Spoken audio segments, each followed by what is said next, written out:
한 주간 우리는 강단 말씀을 통해서 영적 싸움에 승리하는 것이 왜 이렇게 중요한가, 그리고 그 영적 싸움에 승리할 수 있는 비밀의 말씀을 누렸습니다. 그렇죠? 저는 개인적으로 이 한 주간 강단의 말씀을 묵상하면서요, 딱 꽂힌 단어가 있었거든요. 바로 이 단어였습니다. 흐름이라는 단어였어요. 목사님께서는 말씀의 흐름, 기도의 흐름, 또 응답의 흐름에 대해서 말씀을 주셨죠. 묵상을 쭉 하고 성경 말씀 보면서 하다 보니까 이런 딱 생각이 결론이 나더라고요. 내가 어떤 흐름에 있느냐가 전부구나, 이런 생각이 들었습니다. 내가 어떤 흐름 속에 있느냐가 나를 나타내고 있고 내 전부라는 사실입니다. 무슨 말이냐면요, 내가 말씀의 흐름 안에 있어야 말씀의 응답을 받는 거예요. 그렇죠? 내가 기도의 흐름 안에 있어야 그 기도의 응답을 받는 겁니다. 그렇죠? 내가 세계 복음화의 그 언약 안에 있어야 그 언약을 누리고 받는 거예요, 응답을. 그렇죠? 내가 이 교회 안에 있는 축복과 은혜를 내가 어떻게 해야 됩니까? 누려야 그 응답 받는 거거든요. 그래서 이 흐름이라는 게 너무나 저는 중요하다는 생각이 들었습니다. 세상에서도요, 이 흐름은 진짜 중요합니다. 정치, 경제, 사회, 문화, 모든 부분에서 이 시대를 이끌고 있는 사람들은요, 그 각 분야의 흐름을 알고 있는 사람들이에요. 알고 있는 정도가 아니고 그 흐름을 꿰뚫고 있는 사람들입니다.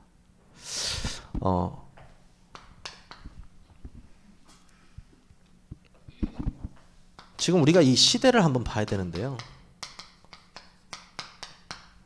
우리는 지금 어떤 시대에 살고 있느냐. 뉴스를 좀 자주 보시는 분이거나 과학이나 또 AI에 관심이 많으신 분들은 이미 아실 겁니다. 작년도 12월 달에 이 챗 GPT라는 서비스가 인터넷에 올라왔습니다. 오픈 AI라는 회사에서 만든 채팅 로봇이에요. 그래서 내가 텍스트로 무엇인가를 물어보면 그 AI가 빅데이터, 엄청나게 큰 데이터를 바탕으로 나에게 대답을 해주는 거예요. 근데 예전부터 있었잖아요. 뭐 같이 대화도 하고 이러고 있었단 말이죠. 근데 그 정도 수준이 아닌 겁니다. 이 챗 GPT라는 게 엄청난 양의 양을 이 AI라는 인공지능 로봇이 스스로 학습을 해요. 스스로. 예를 들어서 암에 걸린 환자의 그 엑스레이를 1000장을 학습합니다. AI가. 암에 안 걸린 사람 1000장을 또 학습해요. 그러면 그냥 엑스레이를 보면 이 사람이 암에 걸렸는지 안 걸렸는지 알 수가 있죠. AI는 그렇게 학습을 하는 거예요. 그렇게 학습을 해서 사람처럼 텍스트로 우리에게 답을 내주는 거란 말이죠. 자, 이게 딱 12월에 딱 출시가 되고 나서 5일 만에 100만 명이라는 숫자가 가입을 합니다. 100만 명. 이게 얼마나 대단한 거냐면요, 지금 우리가 말씀을 송출하고 있는 이 유튜브 플랫폼이 그 100만 명을 이렇게 가입시키기 위해서 8개월이라는 시간이 걸렸어요. 여러분 잘 아시는, 우리 말씀 운동할 때 뭐 하죠? 줌 하잖아요. 줌. 그렇죠? 그 줌 플랫폼도 그 100만 명 하는데 9개월이라는 시간이 걸렸습니다. 코로나를 등에 업고도. 네. 인스타는 한 2.5개월 정도 걸렸죠. 5일 만에 100만 명, 그리고 2달 만에 1억 명이라는 숫자가 이 챗 GPT에 가입을 합니다. 근데 문제는 지금부터예요. 이게 엄청난 영향을 끼치고 있습니다. 어느 정도냐? 지금 모든 분야에서 이 챗 GPT로 인해서 생기는 엄청난 사건들이 많이 있어요. 예를 들어서 내가 이 주제에 대해서 논문을 쓰고 싶다. 챗 GPT한테 이 분야에 대해서 논문을 써줘. 단 몇 초 만에 그 빅데이터를 기반으로 논문이 작성됩니다. 제가 궁금한 거 정말 못 참거든요. 제가 그 사이트에 가입을 했어요. 가입을 해가지고 뭐라고 썼냐면 Write a sermon on Luke chapter 17, verse 1 to 4 이렇게 적었어요. 뭐냐면 누가복음 17장 1절에서 4절 말씀의 설교를 작성해줘. 이렇게 제가 썼어요. 저 개인적으로는 너무나 충격을 먹었어요. 단 5초 만에. 그게 용서에 대한 메시지거든요. 예수님이 말씀하신 용서에 대한 연자맷돌 아시죠? 용서에 대해서 딱 주제를 잡고요. 도입부 딱 들어가서 서론, 본론, 결론 딱 내는데 제가 읽어봤거든요. 나보다 잘해요. 너무 충격적인 거예요, 저는. 이게 엄청난 충격이었어요, 저한테. 아니, 이 정도라고? 아니, 이 정도라고? 그래서 조금 더, 이건 못하겠지. 그러면 그 누가복음 17장 1절에서 4절을 구약 성경의 말씀을 인용해서 써줘. 그대로 써줘. 그대로 쫙 몇 초 걸리지도 않아요. 더 죄를 바탕으로 한번 써줘. 쫙. 와, 이렇다고? 좀 있으면 AI 목사가 나오겠구나 이런 생각이 들었어요. 와. 지금 우리 예전에 뭐 삐삐차고 이런 시대가 아니잖아요. 휴대폰 이런 시대, 이제 검색하고 이런 시대가 아니에요. AI 시대가 벌써 와버린 거예요. 너무 충격적이었어요, 저한테 개인적으로는요. 그래서 그 GPT를 이제 사용을 해보다가 이거는 엄청난 곳에 다 이게 들어가겠구나. 모든 분야에 다 들어가는 거예요. 이 지금 시대가 그래서 지금 마이크로소프트라는 회사와 구글이라는 회사가 이 AI 전쟁을 시작했다고 말하고 있잖아요. 돈을 어느 정도 갖다 붓느냐? 조 단위로 갖다 붓고 있어요. 왜 그 빅데이터 기반을 해가지고 모든 전 세계를 AI를 장악해서 전 세계를 장악하기 위해서 지금 그런 시대에 우리가 살고 있다라는 거죠. 그런 시대. 저는 굉장히 충격적이었어요. 여러분 아시다시피 그 전 하버드 대학 교수이자 그 엄청난 강연 또 작가인 조던 피터슨이라는 사람 여러분 아실 겁니다. 이 조던 피터슨이라는 사람이요. 12가지 인생 법칙이라는 책도 썼죠. 굉장히 유명한 책이죠. 그 교수가 최근에 강연을 했거든요. 이 챗 GPT에 관해서 뭐라고 하냐면 이제 조금 있으면 전 세계 대학의 3분의 1이 사라질 것이다 이렇게 얘기해요. 사라질 것이다. 전 또 궁금한 거 못 참잖아요. GPT한테 물어봤습니다. 앞으로 없어질 직업들이 뭐냐고 제가 물어봤거든요. 와. 데이터를 기반으로 한 직업들은 다 사라지고요. 이제 뭐 콜센터 이런 거 있죠. 뭐 고객님 이런 거 다 사라집니다. 다 사라지고요. 대학도 사라지고요. 뭐 인간이 할 수 있는 일들을 거의 AI가 다 해버리는 거예요. 그럼 인간은 무슨 일을 합니까? 고민하셔야 됩니다. 그런 시대에 우리 후대들이 앞으로 살아갈 겁니다. 그런 시대예요. 그렇죠? 챗GPT. 너무 겁먹지 마시고요. 아니야, 심지어 이 한 대학에서는요, 그 철학 관련해서 에세이를 써와라 이렇게 숙제를 내니까 한 사람이 당첨이 됐어요. 뽑혔어요. 그래서 낭독을 했단 말이죠. 근데 알고 봤더니 챗 GPT로 만든 거였어요. 그래서 지금 교육계도 난리예요. 이거 절대 쓰지 마라. 이거 어떻게든 검사해서 한다. 검사 못 할걸요? 만약에 제가 대학생이다. 저같이 약간 잔머리 있는 대학생이면 챗 GPT한테 이렇게 말하겠어요. 교수님한테 걸리지 않도록 챗 GPT가 쓰지 않은 것처럼 숙제를 작성해줘. 안 될 것 같으세요? 돼요. 된다고요. 지금 빅데이터로도 그 정도인데 이게 이제 GPT-4가 나온대요. 엄청난 양의 데이터가 들어가는 거예요. 더 사람과 같은. 이 GPT-4가 나오면 어느 정도냐? 사람과 기계를 대화하면서 인지할 수 없대요. 얘가 사람이 얘기하는 건지. 우리가 대충 알 수 있잖아요. 사람이 아니면 알 수 있어야 되는데 이해를 못 한다는 거예요. 그런 시대가 온다는 거죠. 네. 앞으로 이 AI 기술의 시대가 올 때 우리는 어떻게 준비를 해야 되느냐. 이제 그런 이야기들이 많이 이제 컨텐츠로 나오고 있죠. 그뿐만이 아닙니다. 먹고 살아야 되잖아요. 경제의 흐름이 있잖아요. 경제의 흐름. 여러분은 경제의 기초가 가장 뭐라고 생각하십니까? 경제의 기초는요, 거래라고 하죠. 주고받는 거 거래잖아요. 거래로부터 경제가 시작되니까요.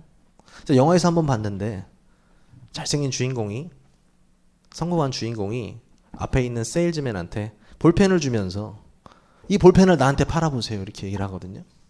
그러니까 그 사람이 이 볼펜은 뭘로 만들었고 아름답고 다시 뺏어서 이 사람한테 나한테 볼펜을 팔아보세요. 비슷한 소리 다 해요. 근데 어떤 친구한테 볼펜을 딱 주니까 볼펜 이걸 팔아보라고 하더니 내 이름 써와 이래요. 내 이름 볼펜이 없는데 그럼 이거 사 이렇게 얘기하거든요. 거래라는 거죠. 무슨 말이에요? 사람들은 내가 어떤 장사를 할지 생각하는데 사실 누군가가 뭘 원하는지는 생각하지 않는 거죠. 그 니즈를 모르니까요. 그러니까 이 경제의 흐름 또한 뭐예요? 시대의 흐름을 쫓아가는 거예요. 이 AI 이 관련된 산업들이 얼마나 돈이 엄청나게 나오겠습니까? 지금 돈 벌 사람들은 지금 벌써부터 지금 투자하고 난리도 아닙니다. 지금 난리도 아니에요. 그래서 이 경제의 흐름은 이 시대의 흐름을 또 따라가게 되어 있습니다. 그렇죠? 벌써부터 뭐 이 GPT 뭐 조금 더 전문적인 지식을 요하는 사람한테는 $20씩 받아서 한 달에 $20을 받아 다 하고 있으니까요. 이런 경제의 흐름. 예전처럼 뭐 먹고 살고 뭐 이런 정도의 지금 경제가 아니에요. 사실. 만약에 아마존 여러분 잘 아시는 아마존을 여러분들이 그때 처음에 주식을 1,000만 원치 샀다면 지금 얼마인지 아십니까? 40억에서 50억입니다.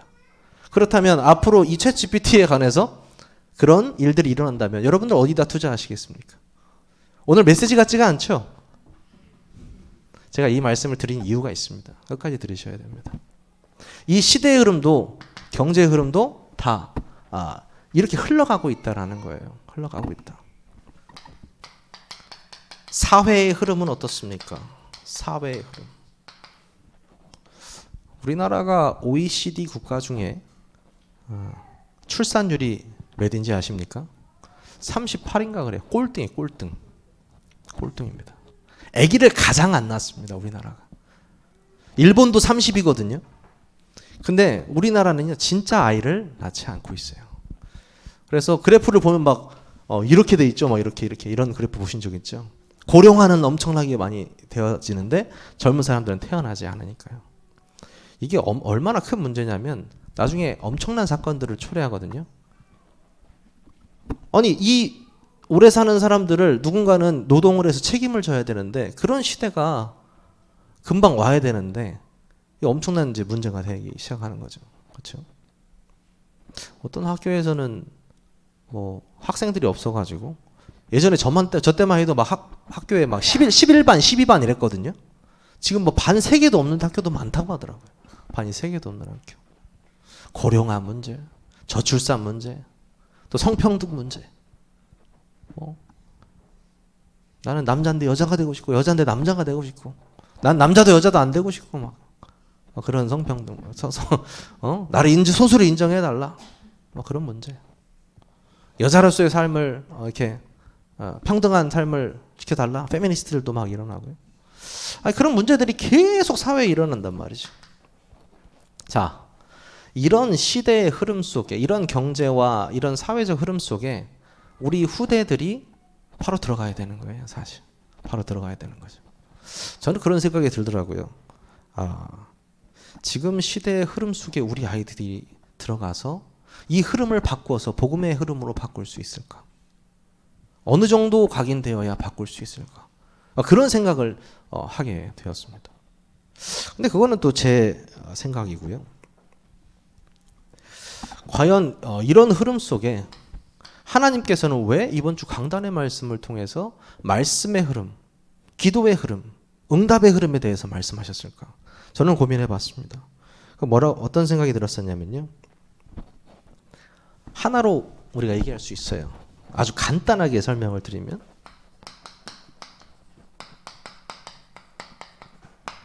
이건 해결할 수 없어요. AI 할아버지가 와도 영적인 문제 해결할 수 없어요. 아무리 경제 능력이 있는 사람이 있어도 아무리 사회에 문제가 없어도 이 영적인 문제를 해결할 수 없단 말이에요. 하나님 떠나 죄 가운데 빠져 사단에게 완전히 잡혀있는 그 영적인 문제는 그리스도만 해결할 수 있단 말이에요. 못하는 거예요. 이 흐름. 하나님께서는 뭐 지금만 이렇게 발달했습니까? 아니 로마 시대, 로마의 문명이 얼마나 대단했었는데요. 근데 초대교회가 그 문명을 이겨서 로마를 정복했습니까? 아니에요. 숨어서 기도했습니다. 죽지 않으려고 카타콤이란 그 지하 동굴에 들어가서 무덤에 들어가서 몰래 예배드리고 하나님을 찬양하고 기도했어요. 일반적인 사람의 시각으로 봤을 때는 너무 무지한 거 아니에요? 너무 터무니없는 거 아니에요? 아니에요. 하나님이 제일 원하시는 거예요. 어떤 시대든 상관없이 나를 예배하는 자를 찾으시는 거예요. 어떤 시대 상관없이 복음 가진 한 사람을 사용해서 그 시대 종말을 막으시는 거예요. 그 영적인 문제 해결할 수 없거든요. 그래서요, 우리는 어떤 흐름을 타야 되냐? 똑같습니다. 이 말씀의 흐름을 타야 된다고 말씀하고 계십니다. 말씀의 흐름을 탄다. 추상적일 수 있죠. 말씀은 곧 뭐예요? 하나님이십니다. 하나님 안에 있는 것이 말씀의 흐름을 타는 것입니다. 하나님 안에 있는 거. 더 정확히 말하면 내가 이 복음의 흐름 속에 있다라는 거거든요. 복음의 흐름 속에. 내가 나라는 존재가 지금 어떤 흐름 속에 있는가를 성경만큼 자세히 말하는 책은 없습니다. 그렇죠? 그래서 나를 뭐라고 하고 있어요? 성경은 하나님의 형상. 나를 하나님의 형상이라고 말하고 있어요. 우주 만물 중에 하나님이 하나님의 모양대로 하나님의 형상대로 창조한 유일한 존재. 우리입니다. 그렇죠? 하나님의 자녀. 그 하나님의 자녀가 어떤 흐름 속에 빠졌나요? 죄라는 흐름 속에 빠지게 되었습니다. 그렇죠? 완전히 하나님과 인간의 언약이 파괴되어지고 죄 가운데 들어가게 되었습니다. 그 인간이 죄 가운데 빠져 들어가서 하나님과 언약이 깨어지니까 하나님과 상관없는 삶을 살게 되잖아요. 그럼 어떤 흐름 속에 있어야 돼요? 하나님과 상관없는 흐름 속에서 계속 살아오는 거예요. 그 흐름이 지금까지 이어졌습니다. 그렇죠? 그 흐름. 목사님께서는 네피림이라는 표현 하시잖아요. 그 네피림의 흐름이 지금까지 이어진 거예요. 그 흐름을 깨뜨릴 수 있는 게 뭐예요? 여인의 후손. 여자의 후손. 그 여자의 후손이 와서 뱀의 머리를 상하게 할 것이다. 이 그리스도예요, 그리스도. 그렇죠? 여자의 후손이고 유월절 어린 양의 피. 임마누엘. 그렇죠? 그리스도. 그렇죠? 성경 말씀의 흐름, 그 흐름의 핵심이 무엇입니까? 그리스도입니다. 그렇죠? 그리스도예요. 성경 66권을 통해서 나에게 지금 하나님께서 말씀하고자 하는 그 흐름, 그 흐름의 핵심, 그리스도.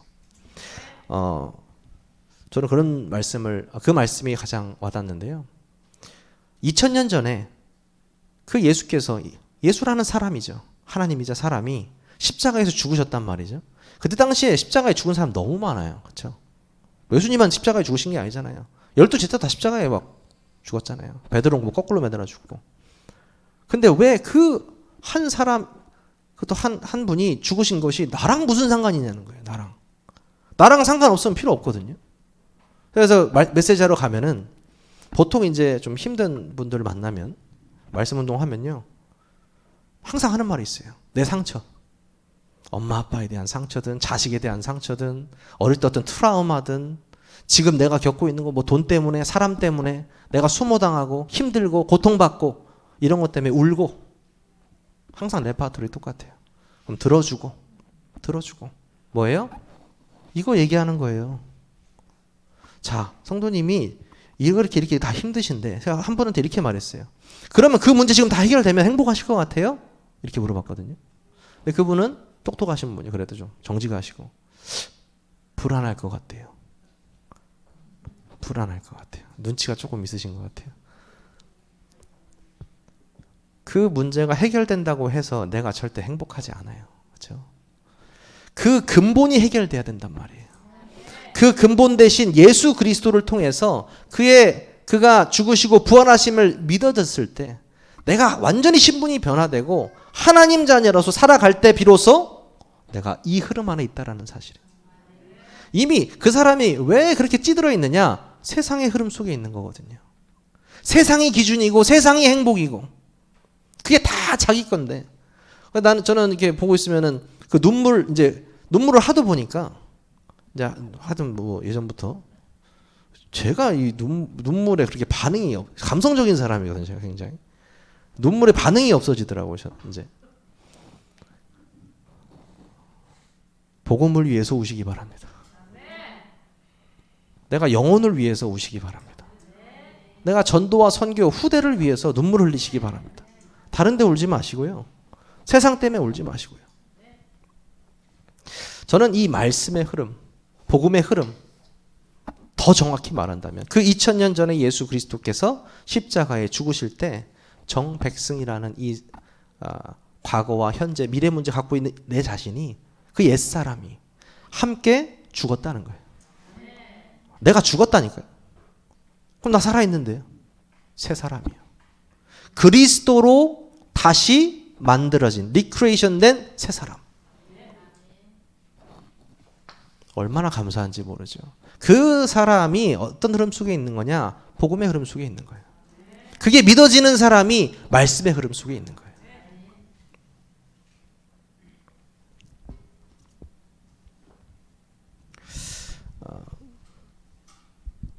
이 흐름에 있다고 생각해 보면 불신자처럼 살아야 돼요.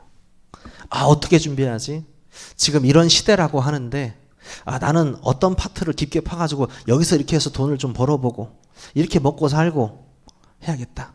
근데 이 정도 머리 있는 사람도 별로 없어요.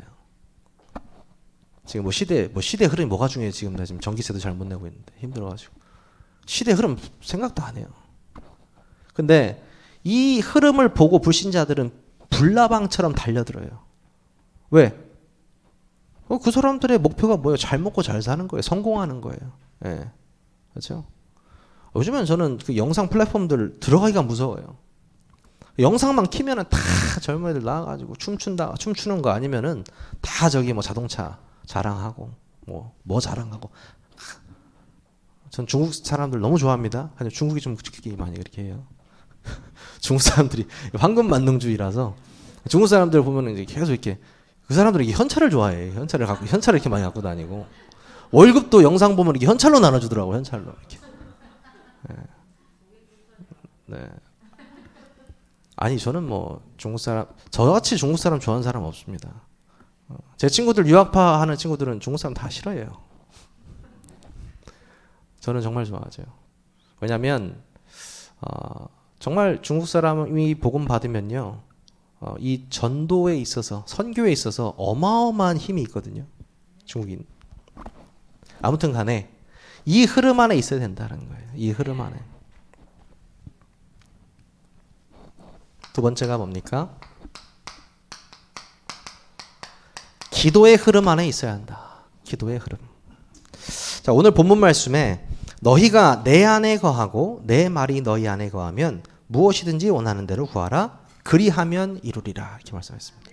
우리 1절에서 7절까지 다시 한번 선포 한번 해보겠습니다. 우리 아까 7절만 선포했는데 15장 1절에서 7절까지 한번 선포해 볼게요. 시작. 나는 참 포도나무요 내 아버지는 농부라.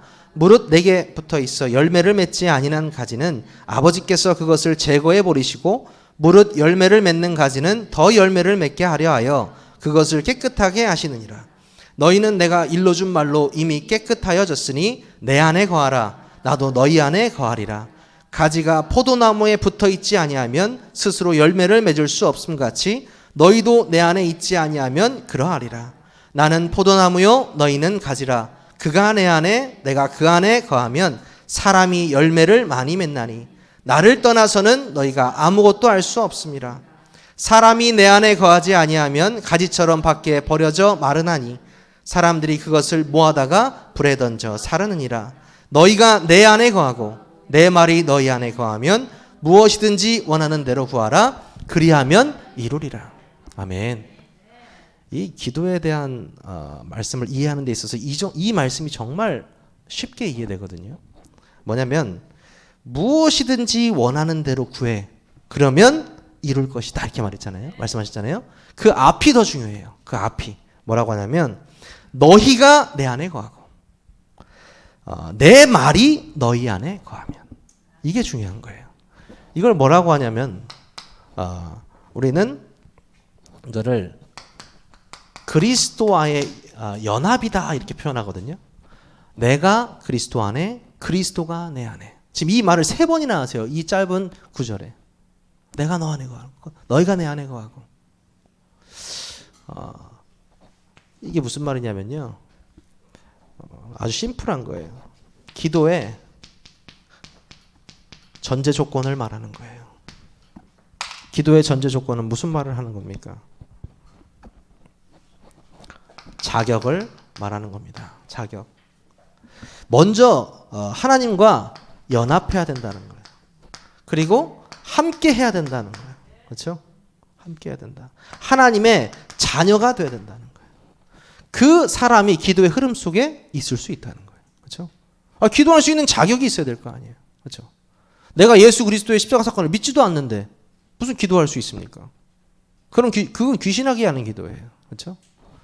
이 기도의 전제 조건이 갖춰진 사람, 이 말씀의 흐름을 통해서 기도의 전제 조건이 갖춰진 사람이 뭐가 나오냐면요. 올바른 기도 제목이 나와요. 하나님 주시옵소서, 주시옵소서, 이것도 주시옵소서, 저것도 주시옵소서, 왜 쟤만 주시옵소서, 나도 좀 주시옵소서. 그런 주시옵소서 기도 말고요. 기도의 전제 조건이 뭐라고요? 자격이라니까요. 내가 이미 모든 응답 다 받은 거예요. 내가 기도할 게 뭐예요? 하나님의 뜻을 위해서 기도하는 거예요. 하나님의 뜻을 위해서. 자, 무슨 말입니까? 하나님을 뜻을 위해서 기도하라는 것은 로마서 12장 2절에 보면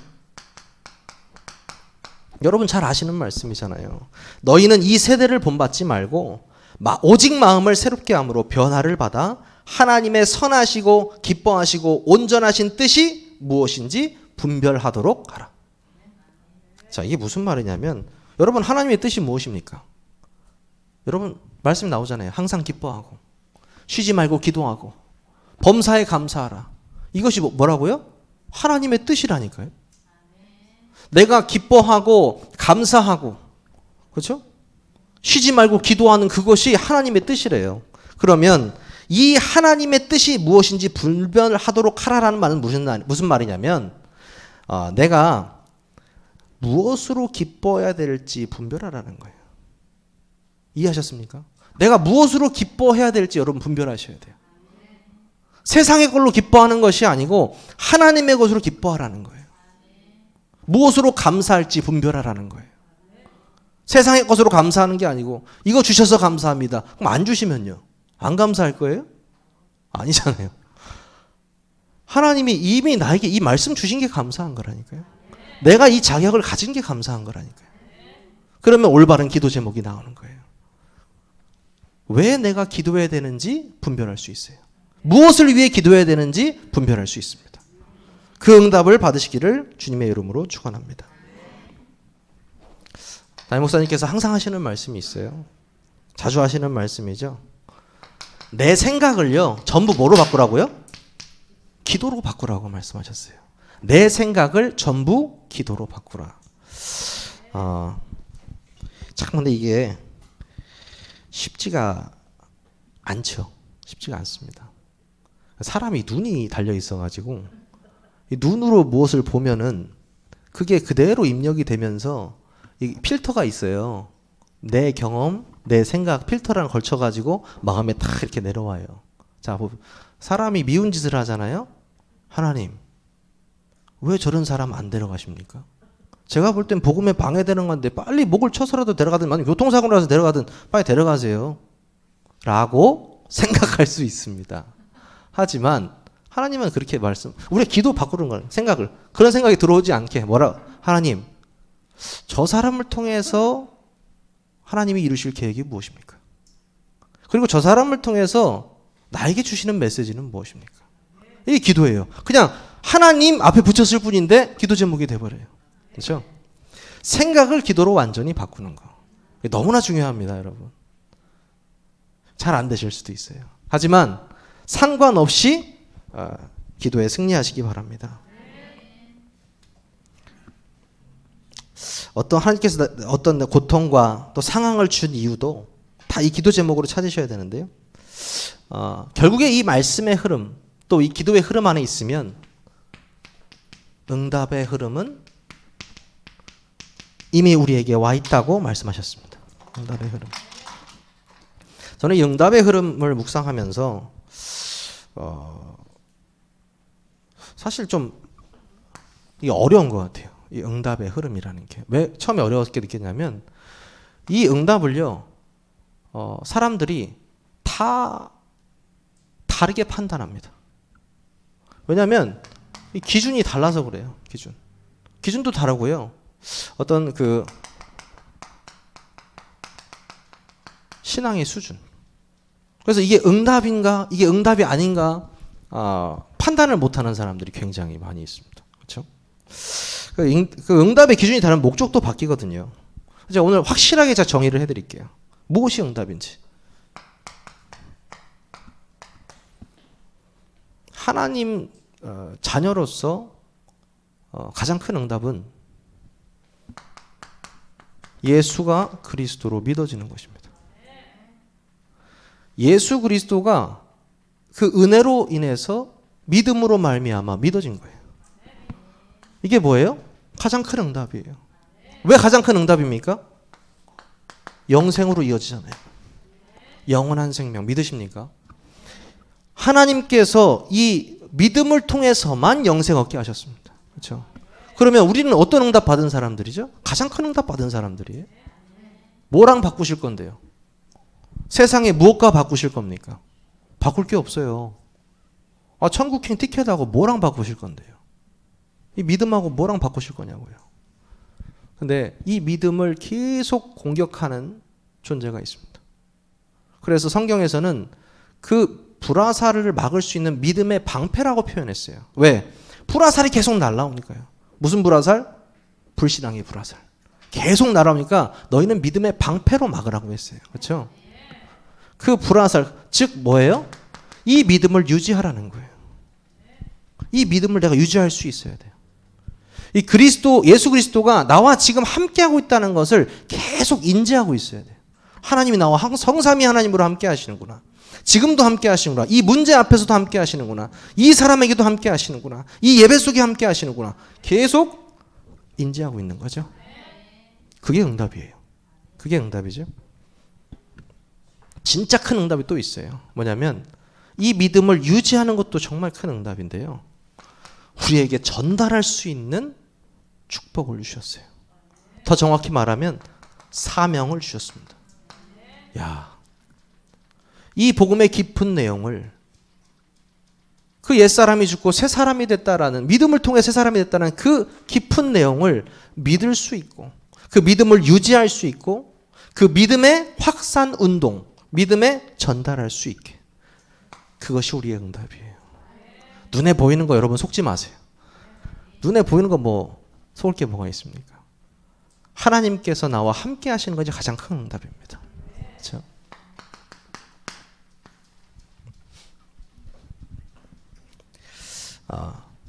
이번 주 강단에서요. 영적 싸움에서 승리하라고 말씀하셨습니다. 그렇죠? 영적 싸움에 승리하라. 여러분 뭐 잘 아시다시피 이 디모데에서는 바울이 자신의 수제자인 디모데에게 보낸 편지죠. 그래서 바울이 말씀을 통해서 언급한 내용 중에 내가 아들이라고 표현했던 사람이 두 사람이 있습니다. 한 사람은 오네시모고요. 한 사람은 디모데예요. 아들이라고 표현한 게 어떤 의미인지 아십니까? 영적으로 낳았고 즉 수제자라는 거예요. 진짜 내가 하던 일을 그대로 할 애들이라는 거예요. 그렇죠? 수제자라는 거예요. 그래서 디모데에게 말할 때는 위로의 말이 먼저 나가거나 이런 말이 먼저 나가는 게 아니고 좀 센 말들이 많이 나가요. 시험 들지 않을 걸 알거든요. 진짜 우리가 해야 될 일이 뭔지를 디모데에게 말한단 말이에요. 그렇죠? 뭐라고 합니까? 저는 이 말이 딱 꽂히더라고요. 믿음의 선한 싸움을 싸워라. 믿음의 선한 싸움을 싸워라. 이게 무슨 말입니까? 영적 싸움은 곧 뭐예요? 믿느냐의 싸움이라는 거예요. 간단합니다. 여러분이 영적 싸움에 승리하는 비결이 뭔지 아세요? 믿음을 회복하는 거예요. 뭐 다른 거 없어요. 그 복음에 대한 깊은 내용이 믿어지고 그 믿음이 풍성해지는 거예요. 말씀을 통해서. 그러면 이 믿음의 선한 싸움에서 승리하게 되는 거예요. 요구한 게 그거밖에 없습니다. 그리스도의 좋은 권사로 나와 함께 고난받자. 믿음의 선한 싸움 싸워라. 바울이 계속 했던 말이잖아요. 그렇죠? 저는 여기서 이걸 발견했어요. 참된 제자. 참된 제자는요, 이 세 가지 흐름 속에 있는 자입니다. 이 세 가지 흐름 속에 있는 자이면서 전도자와 함께 영적 싸움 싸우는 사람. 세계력교회가 지금 많은 응답 앞에 와 있습니다. 근데요, 하나님은 그 응답을 주시기 전에 우리가 영적 싸움 싸우기를 원하십니다. 우리가 밟는 모든 땅, 우리가 가는 모든 곳에 흑암이 먼저 무너지기를 원하십니다. 그렇죠? 그러면 우리는 뭐 해야 될까요? 말씀 제대로 붙잡고 진짜 기도의 흐름 속으로 우리가 들어가는 거예요. 응답은 그 다음 일이에요. 그리고 모든 응답은 이미 우리에게 주셨습니다. 그 말씀 붙잡고요. 한 주간, 남은 주간 승리하시고 정말 이 복음의 흐름 속에서 참된 응답을 누리시기를 주님의 이름으로 축원합니다. 기도하겠습니다. 우리를 복음의 흐름 속으로 인도하신 하나님의 은혜에 감사를 드립니다. 세상이 공중권세 잡은 자의 흐름대로 흘러가는 것처럼 보이지만 우주 만물의 통치자이신 하나님의 절대 주권 아래 있음을 믿습니다. 우리를 말씀의 흐름, 언약의 흐름을 붙잡고 기도의 흐름 속에서 참된 응답을 누리는 그리스도인으로 이 여정을 갈 수 있도록 인도하여 주시옵소서. 살아계신 우리 주 예수 그리스도의 이름으로 감사하며 기도하옵나이다. 아멘.